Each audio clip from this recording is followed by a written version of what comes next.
A tutti voi buona giornata, bentrovati a questo appuntamento con l'informazione. Partiamo con qualche minuto di ritardo, ci scusiamo per questo, ma abbiamo trasmesso in diretta la conferenza stampa che è tuttora in corso al Santa Maria della Misericordia di Udine, dove si sta facendo il punto sull'evoluzione della pandemia nell'ambito che rientra nell'azienda sanitaria universitaria del Friuli Centrale. In questo momento, lo state vedendo, sta parlando il vicepresidente della regione Riccardo Riccardi, che ha preso la parola dopo l'intervento dei vari professionisti coinvolti a vario titolo nella gestione della pandemia all'interno dell'azienda sanitaria. Partiamo dal dato del vicepresidente Riccardi, che ha snocciolato i numeri del bollettino Covid di oggi.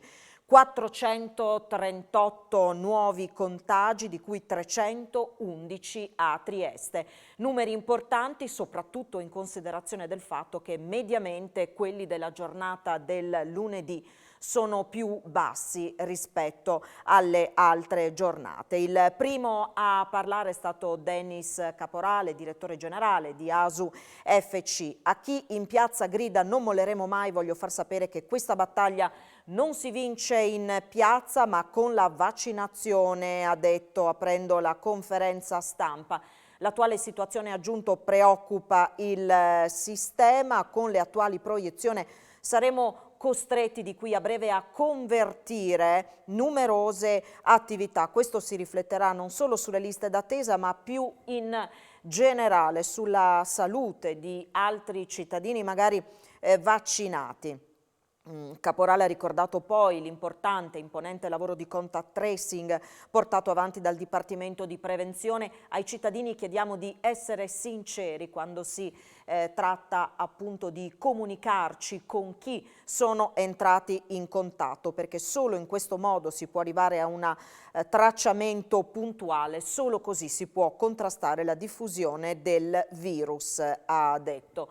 Poi sono stati illustrati i numeri legati sempre ad ASU FC dal 1° settembre al 6 novembre. Sono stati effettuati 4.140 tamponi con 2.605 persone risultate positive. La più anziana tra i contagiati ha 102 anni, è stato rilevato un contagio anche in un neonato di 2 mesi. Nello stesso periodo sono state ricoverate 140 persone, 36 delle quali accolte in terapia intensiva, 13 i decessi. È stato fatto poi il punto anche sulle ospedalizzazioni: 67 pazienti ricoverati in terapia intensiva, di cui 45 non vaccinati, 137 persone accolte nel reparto di malattie infettive, di cui 41 vaccinate.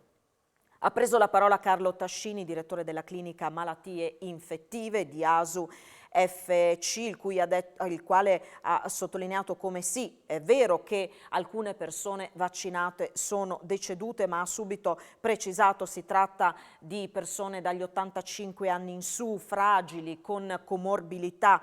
E questo, dice, sottolinea l'importanza che si proceda con la terza dose. Il vaccino, ha detto Tascini, è sicuramente uno strumento perfettibile, ma è al momento l'unico che abbiamo a disposizione. Molti dei non vaccinati sono spaventati da una cattiva informazione sui casi avversi. È fondamentale fare una comunicazione che sia giusta e scientifica, ha detto. Siamo arrivati al paradosso che c'è più fiducia in quanto ci dice il vicino di casa che non rispetto alle parole di un medico. C'è una delegittimazione del mondo scientifico che non è assolutamente giustificata.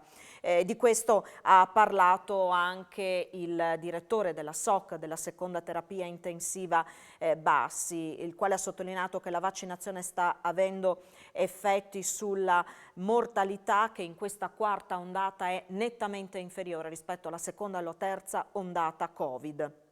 Si è più volte sottolineato, oltre all'importanza della vaccinazione, anche al rispetto delle misure che ormai tutti conosciamo: mascherina, distanziamento, igienizzazione delle mani. Essere vaccinati, ha detto Bassi, non vuol dire poter fare ciò che si vuole. Bisogna comunque continuare a proteggersi. È come quando si attraversa la strada: anche se attraversiamo la strada sulle strisce pedonali, dobbiamo comunque guardare a destra e a sinistra prima di attraversare la strada. Poi, come detto, ha preso la parola il vicepresidente della regione Riccardi, che ha fatto riferimento alle manifestazioni dei no Green Pass, e poi ha sottolineato anche il tema della delegittimazione della scienza. Nel momento in cui mettiamo in discussione la scienza, arriviamo alla conclusione che vogliamo, partendo però da pregiudizi, ha detto, invitando poi tutti a tornare nell'alveo della responsabilità per gestire al meglio questa situazione. Come detto, Riccardi ha ricordato, annunciato i casi di oggi: 438 i nuovi contagi in Friuli Venezia Giulia, di cui 311 a Trieste. E sono da oggi in vigore le nuove regole che riguardano le quarantene a scuola. Con un solo caso positivo si fanno i tamponi ma si resta in classe, con 2 casi scattano i test per i vaccinati e la quarantena per i non vaccinati. Con 3 casi invece non si va a scuola e si procede con la DAD. È entrato oggi in vigore il nuovo protocollo sulle quarantene a scuola. Prevede misure diverse a seconda del numero di contagiati in classe, della fascia d'età degli alunni e dello status vaccinale. Il documento è stato elaborato dal Ministero dell'Istruzione con il contributo dell'Istituto Superiore di Sanità, del Ministero della Salute e delle Regioni.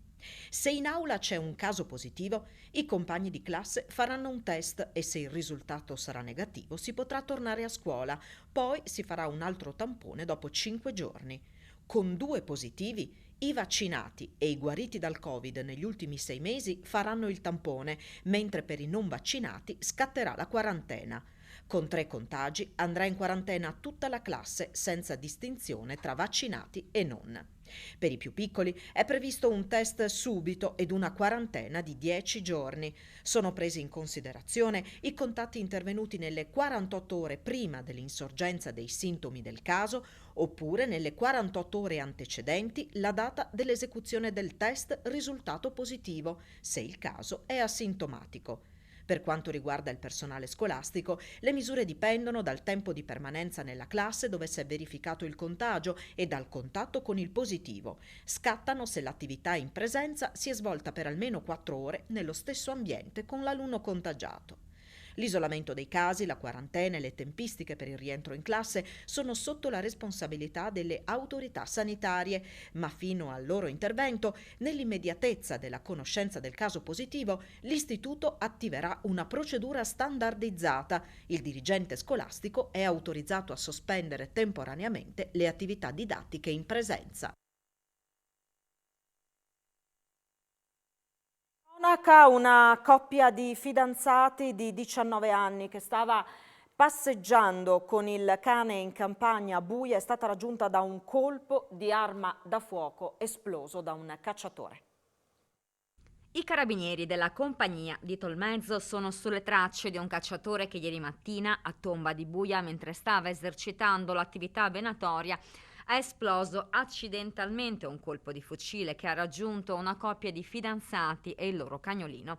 Il ragazzo, 19 anni, di Forgaria nel Friuli, è stato raggiunto al volto, in particolare a un occhio, da alcuni pallini, ed è stato accolto all'ospedale di San Daniele del Friuli per tutte le cure del caso.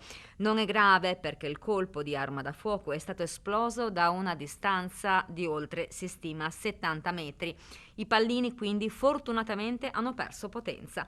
Hanno colpito anche la fidanzata del 19enne, una coetanea di Buia, e il cane con il quale stavano facendo una passeggiata in una zona di campagna. Per la giovane e l'amico a 4 zampe non è stato necessario ricorrere alle cure mediche.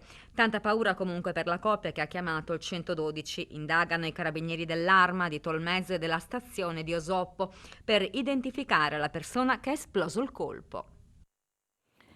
Tetto di una casa in fiamme a Sesto Arreghena, in via Cortinovis, il rogo è divampato intorno a mezzanotte, ha avuto origine da una copertura esterna in legno. Le fiamme si sono poi estese interessando il tetto dell'immobile attiguo. È stato necessario l'impiego di 6 mezzi dei vigili del fuoco per domare l'incendio. Sono arrivati mezzi dal distaccamento di San Vito al Tagliamento, Pordenone e Portogruaro. La casa risulta inagibile. Evacuata la famiglia che vive nell'abitazione, nessuna persona è rimasta fortunatamente ferita. E un uomo di 54 anni è stato investito nella prima serata di ieri intorno alle 19 in via Roma, Gemona del Friuli, mentre stava pedalando in sella alla sua bicicletta. A urtarlo, facendolo cadere a terra, un uomo di 46 anni, anche lui della zona, al volante di una Fiat 500. Si è fermato per prestare soccorso. Sono intervenuti i sanitari insieme ai carabinieri. Fortunatamente il ciclista non avrebbe riportato ferite particolarmente gravi. Morte in casa per un malore a Cividale del Friuli nella tarda serata di ieri. A perdere la vita un uomo di 61 anni. A dare l'allarme sono stati i familiari che non riuscivano a mettersi in contatto con lui. Sul posto la guardia medica che non ha potuto far altro che constatare il decesso dell'uomo. E i funzionari dell'Agenzia delle Dogane di Udine hanno accertato una frode in commercio legata alla violazione del divieto di commercializzazione di gasolio non ai requisiti di legge durante un controllo in un distributore stradale di carburanti. Il serbatoio è stato sequestrato, il gestore dell'impianto è stato denunciato. Noi ci fermiamo qui, tra pochissimo l'appuntamento sempre in diretta con A Voi la Linea, in primo piano. L'aggiornamento per quanto riguarda l'evoluzione della pandemia da Covid in Friuli Venezia Giulia, in particolare in Friuli. A tra poco.